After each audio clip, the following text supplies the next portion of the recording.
Fala pessoal, Shalom no coração, sejam todos muito bem-vindos ao nosso devocional.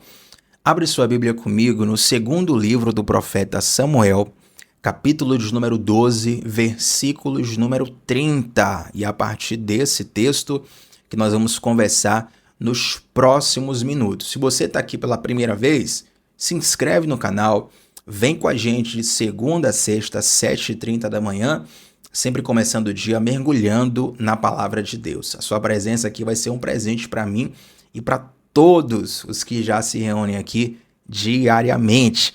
Vamos lá, gente. Segundo Samuel, segundo livro do profeta Samuel, capítulo 12, versículo de número 30. Vai estar dizendo assim: Davi removeu a coroa da cabeça do rei e ela foi colocada sobre a sua cabeça. A coroa era feita de ouro, enfeitada com pedras preciosas e pesava cerca de 35 quilos. Davi tomou grande quantidade de despojos da cidade.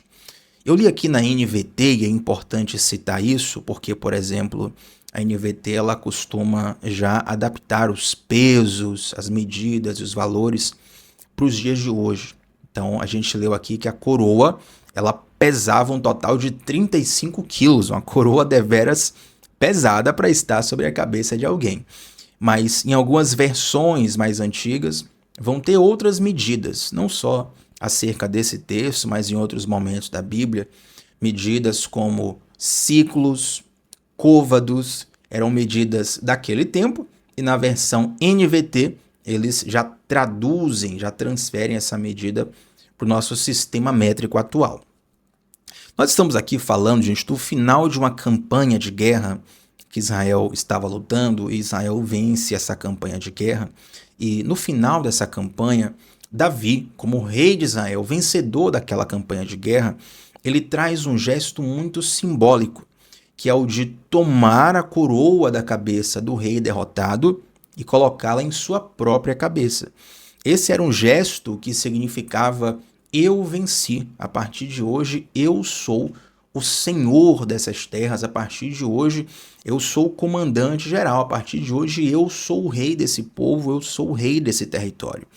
Eu que sou um apaixonado por lutas, e sempre dou exemplos aqui de como as artes marciais ou as lutas nos ajudam a entender algumas lições da própria Bíblia. É interessante que normalmente nos torneios, nos campeonatos de luta, os lutadores não ganham só medalhas ou troféus. Nós temos é muito comum a figura do cinturão. O grande lutador de boxe que é campeão ganhou o cinturão mundial da Associação Mundial de Boxe.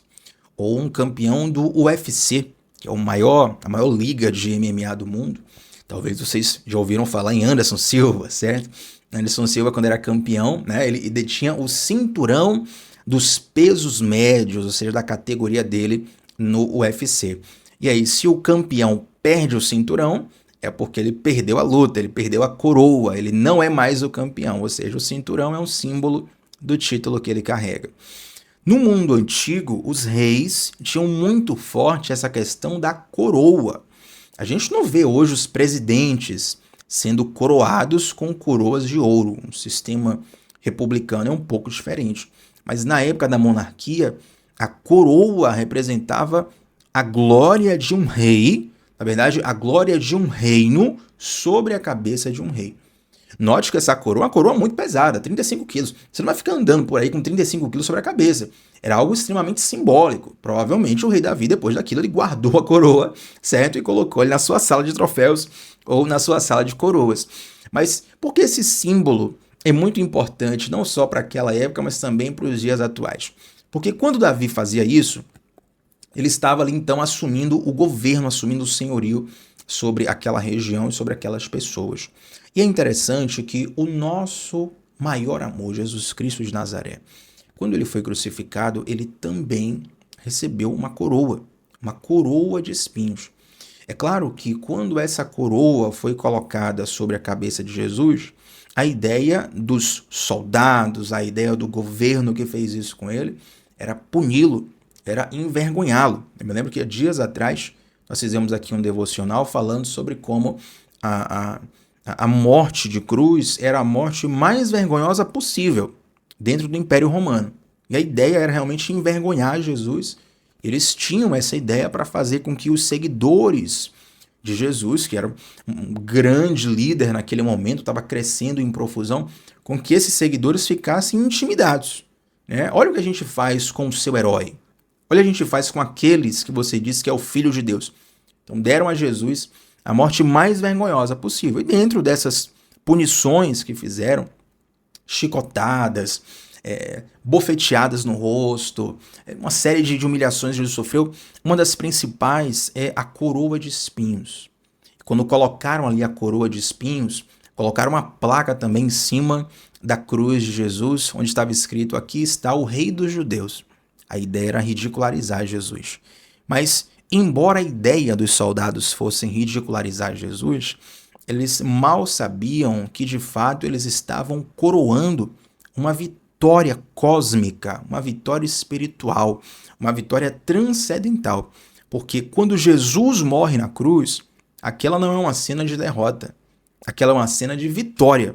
Jesus está, na verdade, ali enfrentando a morte e vencendo a morte. Tanto é que ele ressuscita dias depois, e essa ressurreição é a causa de nós estarmos aqui, de nós sermos livres, de nós termos acesso à sala do trono do Pai. Está escrito lá na carta aos Hebreus. Nós podemos entrar confiantemente na presença de Deus por conta desse novo e vivo caminho que foi criado por conta de Jesus Cristo. Mas, Tiago, o que é que tem a ver essa questão? Bom, se no tempo antigo o rei vencedor colocava sobre a sua coroa, colocava sobre a sua cabeça a coroa do rei perdedor, Jesus está fazendo o mesmo, uma vitória que envolve toda a criação. Se nós formos lembrar, lá em Gênesis, está escrito que um dos símbolos da queda do ser humano é que a terra passaria a produzir espinhos. Olha que interessante isso. E vale minimamente cogitar que Adão não tinha os tênis, sapatos, os calçados que nós temos hoje. Ele muito provavelmente andava descalço sobre a natureza. Então, ter espinhos, se andar descalço, por exemplo, num gramado, vamos pensar nos dias atuais, se andar descalço num gramado que está bem tratado, que a grama é qualificada, é bonita, é uma sensação muito positiva. Você pisar descalço na terra é uma sensação muito boa. Você tem uma conexão ali com a natureza muito forte, algo até positivo para crianças, para adultos. Você colocar o pé na areia, na terra, na água, na grama, mas é muito ruim se você pisar num espinho. A dor, meu Deus, não preciso nem falar aqui, nem dar exemplo para você. Se você já pisou num espinho, você sabe o que eu estou te falando. Então, esses espinhos que eram produzidos pela terra eram um símbolo da queda do homem. Era um símbolo de que o pecado havia vencido o homem. Mas, não por coincidência, porém com simbologia, Jesus ele coloca sobre a sua cabeça uma coroa de espinhos. O que é que isso simboliza? É que ele venceu o pecado. Da mesma forma que Davi, ele pega a coroa do rei derrotado e coloca sobre a sua cabeça para dizer assim, ó, eu venci este outro rei. Jesus, ao receber uma coroa de espinhos, ele está declarando para todo o universo, eu venci o pecado. Enquanto as pessoas olhavam para Cristo na cruz e achavam que ali era a imagem da derrota de Cristo, na verdade, aquela era a imagem da vitória que Cristo estava obtendo sobre o pecado. E essa vitória, ela é compartilhada conosco. O apóstolo Paulo vai explicar, perdão a voz, gente. O apóstolo Paulo ele vai explicar nas suas cartas que nós somos mortos com Cristo para ressuscitarmos nele. O que é que isso significa? É que quando Cristo ele morre na cruz, ele está levando sobre si o pecado que eu cometi, o pecado que você cometeu, o pecado que toda a humanidade cometeu. Nós não daríamos conta de pagar. Mas, Thiago, será que eu posso orar para Deus, por exemplo, para eu morrer pelo meu filho? Para eu morrer por um parente meu? Eu dizia assim, Deus, eu te amo, eu amo tanto um tal parente, eu amo tanto meu filho, eu amo tanto tal pessoa, que eu vou trocar minha vaga no céu com essa pessoa. Não tem como. Por quê? Porque nós não temos o que oferecer para pagar o pecado de alguém. Compreende? Nem a nossa vida entregue, se você morrer por essa pessoa, nós não conseguimos pagar o pecado de alguém. O único que tinha um sangue suficiente para pagar o pecado da humanidade é Jesus Cristo. Uma boa forma de entender isso é entendendo o sistema monetário mundial. A gente sabe que existem várias moedas no mundo e cada moeda tem um valor, certo? Então, tem momentos, por exemplo, em que o dólar no Brasil está muito alto. Tem momentos que ele abaixa um pouco, fica nessa variação. Temos o dólar, o euro, as libras. Nós temos no Brasil o real. E é interessante que alguns países, quando eles entram numa inflação completamente desenfreada, a sua moeda vai perdendo cada vez mais valor.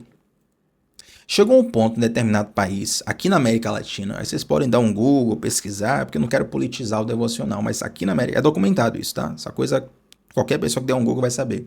Determinado país aqui da América Latina, quando ficou no nível de inflação completamente desenfreado, as pessoas deixaram de comprar papel higiênico. Por quê? Porque era mais barato usar as cédulas de papel como papel higiênico do que comprar o papel higiênico. Olha o nível que chegou a desvalorização da própria moeda. Então, cada moeda tem um determinado valor. Se você derramar o seu sangue por alguém, isso tem valor? Tem, com certeza. Mas não é suficiente para pagar o preço do pecado. O único que tem um valor infinito no seu sangue é Jesus Cristo. Por isso que ele morreu há 2000 anos atrás. Você nasceu aí há 20, 30, 40, 50, 60, 80, 90 anos atrás. E mesmo assim, esse sangue que foi derramado na cruz do Calvário, esse sangue ele tem valor sobre a sua vida, ele tem valor sobre o seu passado, ele tem valor sobre o seu presente, ele tem valor sobre o seu futuro. Esse sangue te dá libertação do pecado. O pecado ele continua existindo enquanto Cristo não voltar e não redimir toda a natureza, o pecado ainda estará no mundo. Mas ele já não nos governa, ele já não nos escraviza. Por quê? Porque Cristo, na cruz do Calvário, ele quebra essa escravidão do pecado e nos dá acesso a uma nova vida. Então, quando Cristo é coroado com a coroa de espinhos, ele está sendo justamente coroado com a coroa do reino que simboliza o pecado. Se os espinhos simbolizaram o pecado lá no Gênesis, Cristo ele coloca uma coroa de espinhos para dizer: eu venci o pecado, eu tenho nova vida para você. E essa não é uma mensagem apenas para alguém que talvez não ame a Jesus ou não conheça a palavra de Jesus. Não só. Essa palavra é para todos aqueles que já são cristãos, que já têm fé em Deus, que já amam Jesus. Talvez você diga assim: Tiago, eu amo Jesus. Eu sou cristão, tenho fé em Deus, estou aqui no devocional por causa disso. Por que você precisa ser lembrado disso? Porque esse poder de Cristo para vencer o pecado no sentido cósmico, no sentido universal, também é um poder para a libertação do pecado individual. Talvez você ainda amando a Jesus esteja envolto em algum vício, em algum pecado, em alguma corrente emocional, espiritual, sentimental, em algum nível de correnteza que você diga: Tiago, eu amo a Jesus, eu sigo a Jesus, eu busco a Jesus, mas isso aqui ainda é uma pendência na minha vida. Isso aqui ainda é um asterisco na minha vida. Eu não consigo vencer isso aqui de jeito nenhum. Deixa eu te dizer uma coisa. Jesus tem poder suficiente para tocar nessa parte que você considera intocável, para mudar essa parte que você considera imutável, para transformar essa parte que você considera intransformável. Aquilo que o homem não consegue mudar, Jesus pode mudar. Eu quero te convidar a reanimar a sua fé e colocar isso diante de Jesus, porque um dia esse Jesus colocou uma coroa de espinhos para declarar a sua liberdade total, não parcial, total do pecado sobre a sua vida. Eu quero orar com você e eu quero te convidar a, depois desse devocional, você fazer um tempo de oração com Deus. Não precisa ser um tempo de 3, 4, 5, 10 horas, não. Não precisa ser um tempo que vai atrapalhar o seu dia, não. Vai ser um tempo curto, de 2, 3 minutos, uma oração simples, mas que você vai fazer agora consciente do poder de libertação que o nome de Jesus tem sobre sua vida. Não apenas para te libertar do inferno futuro, mas para te libertar das correntes do presente, em nome de Jesus. Você crê nessa palavra? Então vamos orar juntos, mas antes de orar eu quero convidar você para se inscrever aqui no canal, Dá uma olhadinha se você ainda não se inscreveu, se inscreve no nosso canal. Estamos juntos de segunda a sexta, às 7h30 da manhã. Então, deixa o like na transmissão, isso faz com que essa mensagem chegue para mais pessoas. E eu quero também te convidar a estar conosco no grupo exclusivo do WhatsApp. É um grupo fechado, sem conversa paralela, não vai encher sua caixa do WhatsApp, não fico mandando mensagem lá toda hora. Só tem 2 mensagens lá durante o dia. A primeira, 10 minutinhos antes do devocional, manda o link para que isso te ajude a ser constante todos os dias aqui. E durante o dia, no período da tarde, eu envio as anotações do nosso devocional. Em PDF, um material por escrito, que te ajuda também a estudar mais profundamente ainda o texto que nós estamos meditando aqui no dia, tá bom? Então, entra no nosso grupo, o link está fixado no comentário. Vamos orar para a gente fechar essa palavra. Senhor Deus e Pai, eu te agradeço por essa ministração, por essa revelação. Eu te agradeço pelo teu sacrifício na cruz. Eu te agradeço porque o Senhor não apenas nos deu uma libertação cósmica. O Senhor não apenas está nos livrando de um destino ruim após a morte, mas o Senhor tem nova vida para nós hoje. Se um dia Cristo recebeu uma coroa de espinhos e ele levou sobre si essa coroa de espinhos, isso mostra que o sangue de Cristo vence o poder do pecado, vence o governo do pecado, vence as correntes do pecado. Eu oro, Senhor Deus, para que esse poder, desse sangue que está sobre nossas vidas, nos ajude a vencer vícios ocultos, pecados ocultos, questões, situações, arestas da nossa vida que ainda não foram tratadas, não foram transformadas. Nós clamamos por libertação em nome de Jesus. Nós clamamos por nova vida em nome de Jesus. Nós declaramos correntes caindo na autoridade do nome e do sangue de Jesus. Nós te glorificamos pela obra que o Senhor está fazendo em nós, por essa transformação processual, diária, que nunca vai parar. E nós queremos avançar nisso, para a honra e glória do Senhor. Nós te agradecemos pelo teu grande poder, por tua palavra, por tua revelação, pelo teu grande amor sobre nós. Em nome de Jesus. Amém. Gente, deixa o like na transmissão, mas antes de sair daqui, comenta abaixo qual foi a parte que mais falou ao teu coração. Tamo junto sempre, de segunda a sexta, às 7h30 da manhã, onde sempre começamos o dia mergulhando na palavra de Deus. Shalom no coração, meu povo. Até a próxima. Tchau, tchau.